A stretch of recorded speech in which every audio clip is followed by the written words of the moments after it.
Alright, this is an interesting development.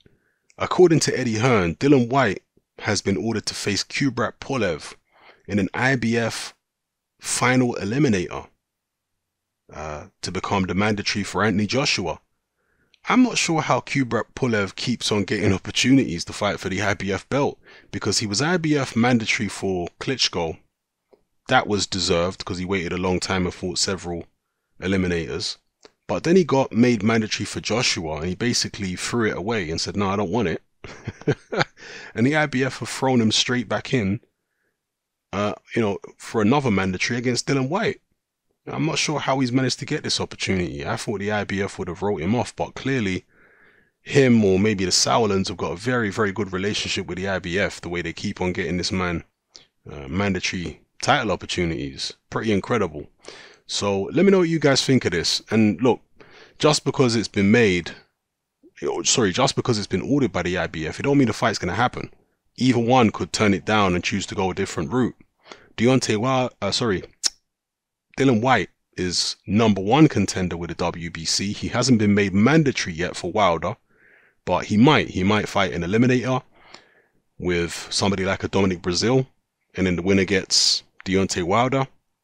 Or he could go the IBF route, fight an eliminator with Pulev if Pulev decides to take it, and then the winner gets Anthony Joshua. But I don't know what's going on with Pulev at the moment. Does he really want the Joshua fight? He could have fought Joshua even before he was mandatory. He turned it down several times. Then when he became mandatory for Joshua, he turned it down again. Is he just really not keen on fighting Anthony Joshua? Or is it a case where he's got some type of issue with his promoter, Sauerland? Maybe it's a bit of both. I don't know. You guys let me know what you think. But as far as Dillian Whyte versus Kubrat Pulev, I think it's a good fight. I think it's a fight which Whyte could conceivably win, but I think it's very, very tough for him. If Pulev is anything like he was a couple years ago, and we don't know because his level of opposition has been very poor of late, but if he's got anywhere near the kind of form that he used to have, it's going to be a very, very tough fight for Dillian Whyte. Pulev is not a dangerous puncher. You would have to expect this fight to go the distance, but Pulev is a good boxer. He's got a very good jab. Whyte has got a good jab himself, but Pulev's jab is even better.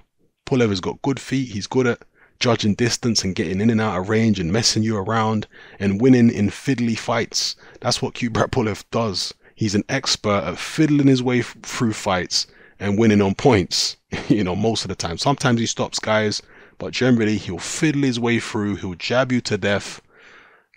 He'll spoil. That's a new element of his game that he's brought in since the Klitschko loss. He spoils a lot. He holds.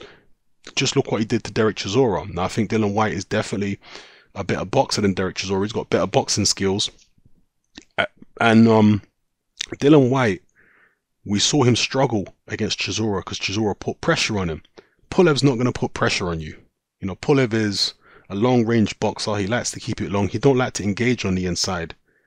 So, that would suit Dillian Whyte to a certain extent, but can he really outbox Kubrat Pulev? I think it will be difficult. I think it might turn out to be not a bad fight, actually, Kubrat Pulev versus Dillian Whyte, because of the fact that both guys like to keep it long. Dillian Whyte can fight on the inside, and he probably will push the action against Pulev if they fight, but generally Dillian Whyte likes a fairly clean type of fight. He likes to throw clean shots. He doesn't like mauling and holding and all that kind of stuff. Dillian Whyte actually doesn't hold much, in case you hadn't noticed. In most of his fights, he doesn't do that much holding. I know the Helenius fight was kind of a sloppy, dull affair, but Kubrat Pulev is a better boxer than Robert Helenius. He's a better judger of distance. He's got a better jab than Helenius, better footwork. So I see it being a different kind of fight, an interesting fight actually. I would imagine that Pulev might start a slight favorite with the bookies, but I think the odds are going to be close if the fight goes down. With the bookies odds, I think it'll be fairly close. I wouldn't be surprised if Pulev is a slight favorite, marginal favorite. But yeah, it's a good fight. I'd like to see it, and the winner gets Anthony Joshua, or whoever holds the IBF title by the end of the year. So let me know what you think of this in the comment section below. Dillian Whyte versus Pulev, will it happen, or will they go a different route? Would you prefer to see Whyte go a different route? Would you prefer to see Pulev go a different route? Or if they do fight, who do you think would win? Let me know in the comment section below, people. It's Hatman, I'm out.